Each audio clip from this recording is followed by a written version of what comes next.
Hey guys, welcome to this episode. Tony Lesesne here, your personal development and lifestyle success and fun channel. In this episode, we are focusing on what lit up the internet and what you can learn from it. We're talking about Katt Williams on the Club Shay Shay show. It was classic, iconic, legendary, and it broke the internet. But we're going to talk about takeaways, not only from that particular amazing show, but what you can learn as you enhance and cultivate your professional and personal style, your professional and personal brand, and of course, your legacy. Let's get started. I would call it a comic sucker punch, sniper attack.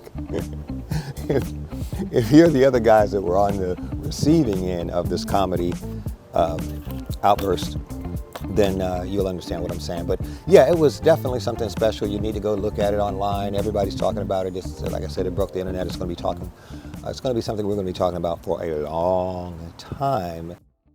And I love it.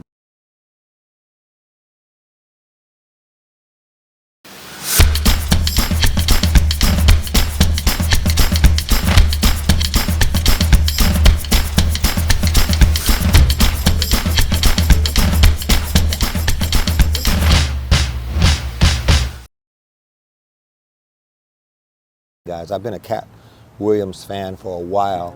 What do I like about Katt Williams? Well, I like his trash talk. I like his street style. I like his apparel. He's just so unique.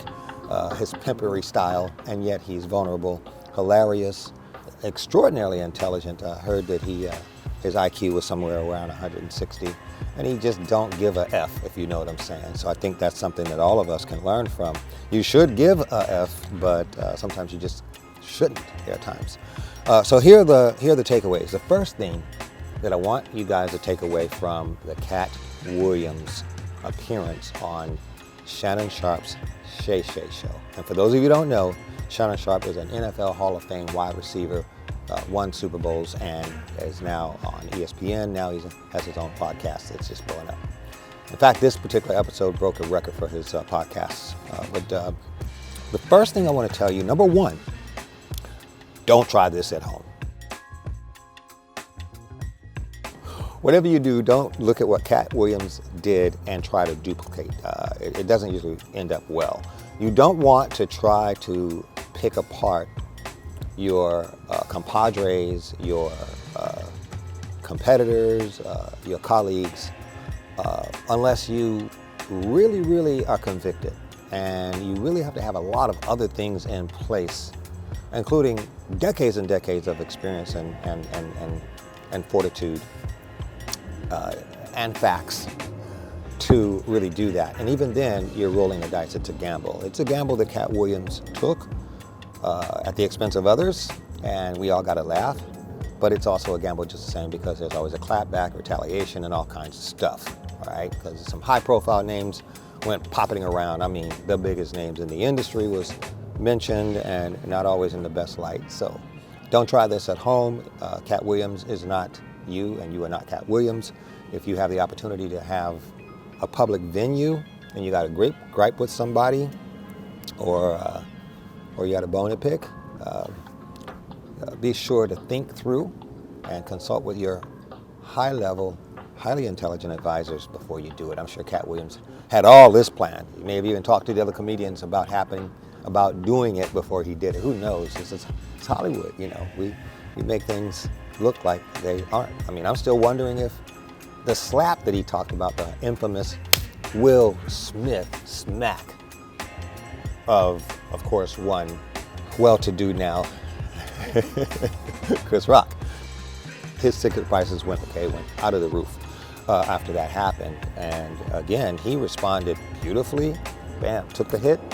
Right back in place. Katt Williams called all that. So I would say don't try that at home. Wouldn't recommend it. I've done it. It's not a good thing. All right? That's Katt Williams, and it works for him. And he just became a legend from this opportunity. And Shannon Sharpe, his journalistic savvy just went to a whole nother level. So that's a payoff. Number two, you got to pick the right fight. Pick the right fight. Don't run up on Goliath if you're David without a rock. And I know that rock had something in it. You know, we talked about David's rock when he hit Goliath. You know that wasn't no regular rock. Pick the right fight, have the right resources, make sure that you can win the fight. Make sure that at the end, whoever loses doesn't feel like a loser. You may want to go back and smooth things out. But you got to pick the right fight, pick the right opponents. You better have more than adequate backup. You better have a lot of resources, friends, associates, compadres, goons, money.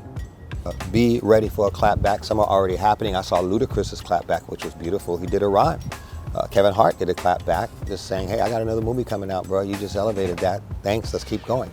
Number 4, and that's the bonus. Whatever you do, stay true to your brand. If you're going to be complimentary or you're going to be critical, stay true to your brand, because in this particular case, Katt Williams' brand was about integrity, authenticity. It was about honesty in his mind, or at least that's the way it came across. It was about bravery and fearlessness and setting the record straight. He was there to make jokes, but they were jokes that we had to think through for that. And the bonus, be authentic to your brand. Personal branding, professional branding. He played it the way he played it. That's a one-in-a-lifetime thing. You got to play it the way you play it. And your brand has everything to do with what you stand for, what you deliver, how you deliver it, and your integrity. Guys, that's it for this episode. Tony Lesesne here. Hope you enjoyed it. Be sure to subscribe. And if you agree with what I said here, anything I said, leave a comment. If you think Katt Williams is one of the top comedians in the country, leave a comment. If you think he's one of the top 5, leave a comment. If you think he just, you weren't with it, leave a comment. Gotta go, guys. See you next time.